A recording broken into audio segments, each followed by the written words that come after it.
Du coup, donc vous avez évoqué cette notion de plasticité cérébrale. Moi, je suis enseignant et je me dis, bah, tiens, c'est le début de l'année scolaire et je vais faire un cours sur ça, en tout cas leur en parler. Comment je m'y prends pour parler de neuroplasticité à mes élèves? Ben, c'est une bonne question. Il y a plusieurs façons d'y arriver, de parler de la neuroplasticité aux élèves. Il y a plusieurs pistes. Et spontanément, on pourrait penser qu'il faut en faire beaucoup pour avoir un effet. Hein? On se dit, si on parle beaucoup du cerveau aux élèves, si on leur parle beaucoup de la neuroplasticité, si on va dans les détails, si on consacre des activités d'apprentissage nombreuses, ça va donner des effets. Mais il y a des études qui montrent que ça n'a pas besoin d'être long nécessairement. Belle étude qui montre que si on fait la lecture d'un texte qui porte sur la neuroplasticité du cerveau, un court texte là, qui demande quelques minutes de lecture, tout de suite après, ça influence notre motivation. Ça influence plus spécifiquement l'activation de notre cerveau. Parce que dans l'étude dont je vous parle, c'est carrément, on a fait lire le texte et ensuite on a placé des gens dans un appareil d'imagerie cérébrale. Dans l'appareil, ils devaient accomplir une tâche exigeante, difficile, dans laquelle ils se trompaient parfois, recevaient de la rétroaction, essayaient de s'améliorer en cours de route. Et les résultats montraient que même si c'était une intervention très, très courte, le cerveau s'active davantage, corrige davantage ses erreurs. Il y a une attention supplémentaire qui est portée à l'erreur, en fait, qui est commise. Et ça, c'est mesuré en termes d'activité cérébrale qui est plus importante après avoir lu ce texte-là.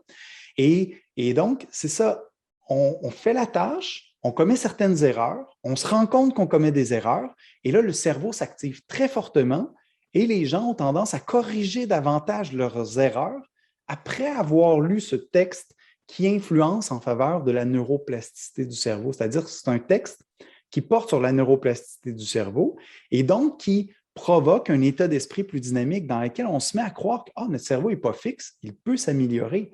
Et donc, ce phénomène d'activation supplémentaire, de correction d'erreurs supplémentaires est observé après seulement quelques minutes d'intervention. Okay? Je ne dis pas qu'il ne faut pas créer une séquence pédagogique contenant plusieurs activités qui parlent du cerveau. J'encourage à le faire si la structure scolaire et le cours le permet, mais je vous dirais, ce n'est pas obligatoire que ça soit aussi complexe.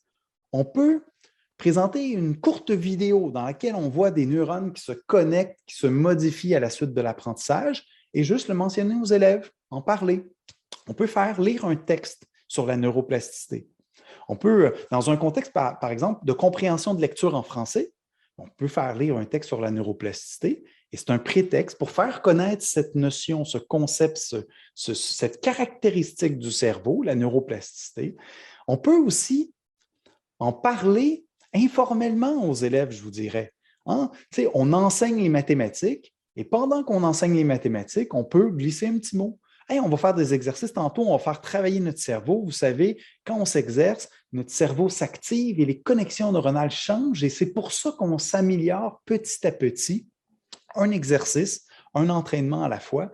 Et donc, juste des références même de cette nature-là qui n'exigent pas beaucoup de planification pédagogique, tout porte à croire que ces éléments tout petits peuvent avoir un impact. En tout cas, l'étude que je vous mentionnais tantôt, c'est frappant. Là. Les gens lisaient un texte sur la neuroplasticité et tout de suite après, ça avait un impact sur leur correction d'erreurs et leur activation dans le cerveau. Impact qui, par ailleurs, n'était pas visible dans un deuxième groupe de participants qui lisaient un texte qui ne portait pas sur la neuroplasticité. C'est une belle étude, là, randomisée et tout. Et donc, comment faire pour y arriver? Je vous dirais, peu importe jusqu'à un certain point.